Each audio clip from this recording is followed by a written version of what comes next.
चलिए भाई, सोमवार की सुबह नए हफ्ते की शुरुआत होती हुई और कोई मंडे ब्लूज नहीं, बल्कि आज फिर से फ्राइडे टाइप फीलिंग आ रही है। भाई बढ़िया वाला यमी सा एक सैंडविच सेशन आज हमारे लिए। 2 दिन की छुट्टी से लौट के आए वीकेंड की, कल फिर छुट्टी पे चले जाएंगे। गणेश चतुर्थी के सेलिब्रेशंस के बीच कल मार्केट हॉलिडे है। यह है कहानी। आगे खड़ा है एक ट्रंकेटेड, एक छोटा कारोबारी हफ्ता।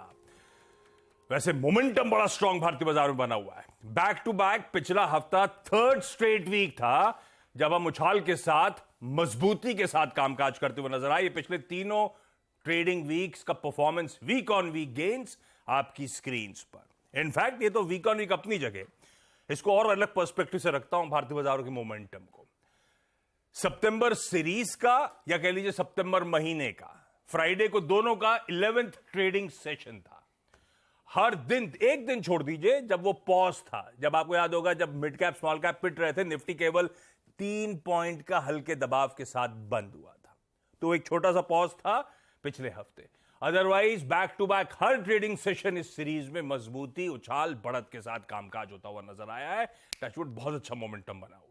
पर ये जो हफ्ता हमारे सामने, ट्रंकेटेड ही कह लीजिए, लेकिन जो हफ्ता सामने खड़ा है, ये मेक और ब्रेक हो सकता है भारतीय बाजारों के लिए, in fact globally equity as a class के लिए। इस हफ्ते रहेगी दुनिया के दिग्गज सेंट्रल बैंकर्स पे, उनके आउटकम्स पे नजर। सबसे पहले वेडनेसडे रात आ रहा होगा फेड की 2 दिनों की बैठक का आउटकम। लार्जली क्या फैक्टर्ड इन कि फेड इस बार नीडल मूव नहीं करेगा, स्टेटस को पॉलिसी होगी, पर हिंट दे जाएगा कि नवंबर या दिसंबर में एक हाइक बचा है। उसके बाद गुरुवार को आना है बैंक ऑफ इंग्लैंड। हालांकि इसमें तो लार्जली एक्सपेक्टेड है ईसीबी की तर्ज पे ये भी 1/4% अपनी ब्याज दरें बढ़ाते हुए नजर आएंगे। ये लार्जली फैक्टर्ड इन। और तीसरा और इक्वली इंपॉर्टेंट है इस बार बैंक ऑफ जापान। इसकी पॉलिसी मीट का आउटकम फ्राइडे को आना है। और गवर्नर साहब, नए गवर्नर साहब ने सटल हिंट्स दे रखी है।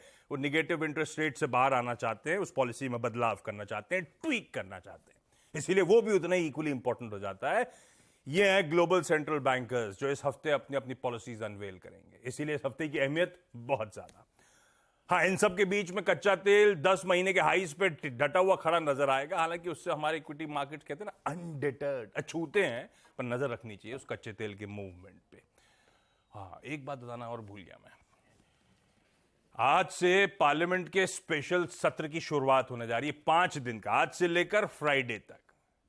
बिल सरकार ने दे दिए, कोई मान नहीं रहा है कि वो बिल तक ही सीमित रहेगा ये स्पेशल सेशन, या कुछ बाहर भी होना है इसके बिल जो डिटेल हुई। खैर, होगा क्या होगा ये तो किसी को नहीं पता, लेकिन इस parliament session, special parliament session पर भी सबकी नजरें बनी हुई है। अच्छा, सबको स्क्रीन पे दिखाइए। ये सब फेस्टिव मूड में आपको नजर आएंगे। दरअसल कल छुट्टी है, तो गणेश चतुर्थी के सेलिब्रेशन सीएनबीसी आवाज पे आज आप सबको हमारी पूरी टीम की तरफ से गणेश चतुर्थी और सारी फेस्टिविटीज की ढेरों बधाइयां। ये देखिए, ये वीरू को देखिए, ये आज छुट्टी पे थे। इन्हें पता चला कि आज सब कोटी पहन के आने, तो कोटी प्रेम देखिए इनका, ये भाग के ऑफिस लौटा है। गिफ्ट निफ्टी से संकेत स्क्रीन पर है भाई।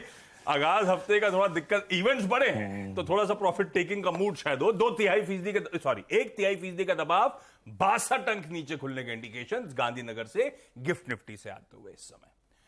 दरअसल थोड़ा सा overnight, over the weekend cues बिगड़े। ये है एशिया आपके सामने। लार्जली चाइना को छोड़ दीजिए का, हैंगसेंग और शंघाई छोड़ देने का, बाकी मार्केट से गॉज करने का मूड, और लार्जली सारे मार्केट्स दबाव में आपको कामकाज करते हुए नजर आएंगे। वजह है फ्राइडे को जो हमने यूएस से क्यूज उठाया। यूएस में बड़े इवेंट से पहले एक प्रॉफिट टेकिंग का दिन था। 3/4 से लेकर 1.5% तक तीनों बेंचमार्क्स दबाव में। फ्लैट शुरू हुआ था डाउ, और प्रेशर आते आते आते दिन के लोज पे 300 पॉइंट, 288 अंक नीचे जाके बंद होता हुआ नजर आया। और हम डाइजेस्ट करके गए थे क्या, फ्लैट से 1/4% उछाल। उसके सामने हो गया प्रेशर 3/4 से 1.25%, 1.5% का। आज सुबह के फ्यूचर्स थोड़े से समझने की कोशिश कर रहे हैं, लेकिन तब और अब क्लियर कर देगा पिक्चर, कहां छोड़ा था और कहां खड़ा है। यह है प्रेशर जो यूएस के बेंचमार्क्स में हमें डाइजेस्ट करना, और इसीलिए एशिया और इसीलिए गिफ्ट निफ्टी कमजोरी के साथ खुलने के इंडिकेशंस देते हुए। क्या हुआ फ्राइडे की ट्रेडिंग सेशन में? नीरज जी बगल में बैठे, ये आपको बताएंगे। वीरू समझाएंगे कैसे निफ्टी बैंक का इस ऑल इंपॉर्टेंट वीक अप्रोच रहना चाहिए, वीकेंड के डेटा क्यूज क्या कहते हैं, वो रीडिंग क्या कहती है डेटा पॉइंट्स की। हर्षदा आपको बताएंगी सारे इंपॉर्टेंट स्टॉक्स इन न्यूज।